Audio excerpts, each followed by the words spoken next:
Semakin banyaknya generasi muda terjun ke dunia politik diharapkan ikut memberikan sebuah perubahan bagi perpolitikan di Indonesia menuju arah yang lebih baik.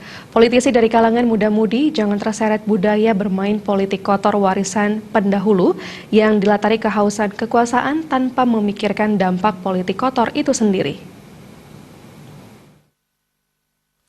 Hari Sumpah Pemuda yang diperingati setiap tanggal 28 Oktober menjadi momentum dan tonggak bagi generasi muda untuk kembali mengevaluasi diri serta tetap menjaga dan mengutamakan persatuan dan kesatuan bangsa di atas segala-galanya.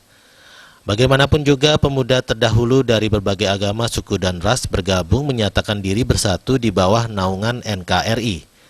Sejumlah kalangan berharap ikrar Sumpah Pemuda ini menjadi sebuah pedoman bagi generasi muda saat ini yang dinilai mudah terprovokasi sehingga lebih sadar serta tetap menjaga persatuan dan kesatuan bangsa. Ketua Gerakan Anti Korupsi Nasional Bali, Garansi Bali Nengah Pringgo berharap generasi muda yang terjun ke dunia politik dapat membawa sebuah perubahan yang lebih baik terhadap sistem demokrasi di negeri ini. Caranya adalah menunjukkan kualitas diri dalam mengemukakan pendapat maupun berpolitik, bukan sebaliknya memakai cara kotor seperti hoax maupun ujaran kebencian.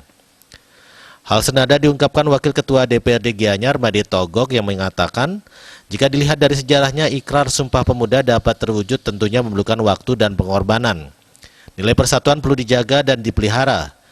Generasi muda diharapkan mampu melihat perbedaan sebagai bagian yang wajar dalam kehidupan berbangsa dan bernegara.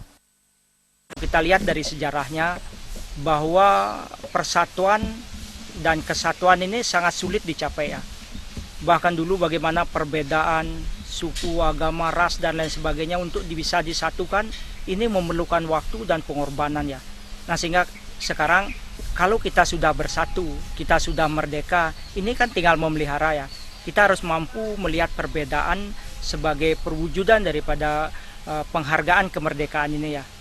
Nah kita berharap bahwa demokrasi ini adalah perbedaan ya. Kita harus menghargai perbedaan dan tidak melakukan gerakan-gerakan yang sensitif ya terhadap perpecahan bangsa dan negara ini ya. Kalau pemuda boleh saja berpolitik karena politik itu adalah hidup ya, karena dasar daripada pembentukan negara adalah politik, maka kita penting itu disikapi sehingga mana yang akan mengganggu rasa kebersamaan atau kesatuan, mana yang tidak itu harus dipisahkan sehingga pemuda itu kita harapkan cerdas memahami semangat Sumpah Pemuda itu sendiri. Generasi muda juga diharapkan tidak mudah termakan kabar bohong atau hoax dan menyebarkan hoax yang sangat berbahaya bagi keutuhan NKRI. Generasi muda harus berdiri di garda terdepan dalam memerangi hoax dan ujaran kebencian. Terima aja.